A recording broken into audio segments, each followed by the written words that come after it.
semuanya, kembali lagi bersama saya, Jason Wilbert. Hari ini kita akan membahas salah satu gunung yang paling menarik di Indonesia, yaitu Gunung Anak Krakatau. Gunung yang satu ini punya sejarah dan fakta-fakta yang sangat mengagumkan. Tahukah kalian bahwa Gunung Anak Krakatau ini sebenarnya adalah anak dari Gunung Krakatau yang meletus dahsyat pada tahun 1883?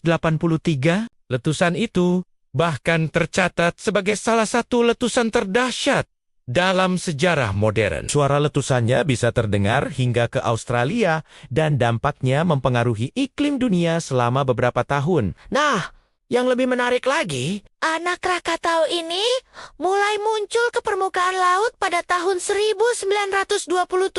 Atau sekitar 44 tahun setelah letusan besar Krakatau. Bayangkan, dari dasar laut, gunung ini terus tumbuh hingga sekarang dengan kecepatan rata-rata 4-6 meter per tahun. Ini seperti menyaksikan kelahiran dan pertumbuhan sebuah gunung secara langsung. Gunung Anak Krakatau terletak di Selat Sunda, tepatnya di antara Pulau Jawa dan Sumatera. Posisinya yang strategis ini membuatnya menjadi salah satu destinasi wisata vulkanologi yang populer. Dari kehauan, kalian bisa melihat asap putih yang selalu mengepul dari puncaknya, menandakan bahwa gunung ini masih sangat aktif. Yang membuat Anak Krakatau istimewa adalah aktivitas vulkaniknya yang terus-menerus. Hampir setiap saat, gunung ini mengeluarkan material vulkanik dalam skala kecil. Ini seperti pertunjukan kembang api alami yang tak pernah berhenti. Tapi tentu saja,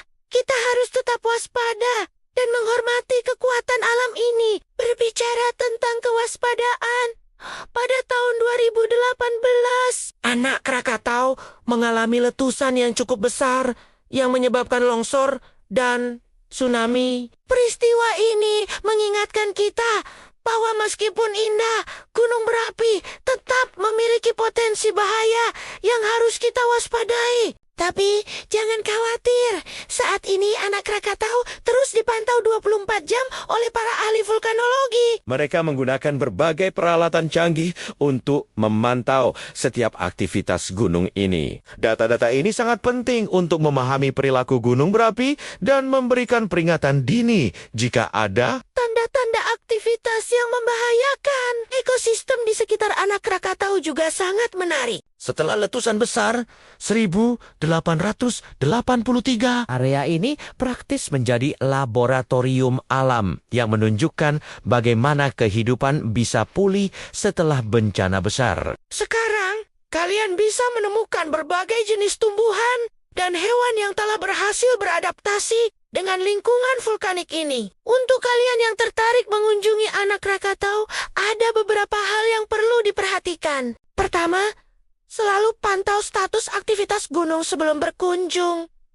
Kedua, gunakan jasa pemandu resmi yang berpengalaman. Dan yang paling penting, patuhi semua aturan keselamatan yang ada. Dari segi penelitian ilmiah, Anak Krakatau menjadi objek studi yang sangat berharga. Para ilmuwan dari berbagai negara datang untuk mempelajari proses pembentukan gunung berapi, dampak letusan terhadap lingkungan, dan berbagai aspek geologi lainnya. Ini membuktikan bahwa Anak Krakatau bukan hanya destinasi wisata, tapi juga laboratorium alam yang luar biasa. Yang menarik, mitos dan legenda lokal juga memperkaya cerita tentang Anak Krakatau. Masyarakat setempat memiliki berbagai kisah yang diturunkan dari generasi ke generasi tentang gunung ini. Ini menunjukkan bagaimana Anak Krakatau tidak hanya penting secara geologis, tapi juga secara budaya. Nah, sebelum mengakhiri video ini,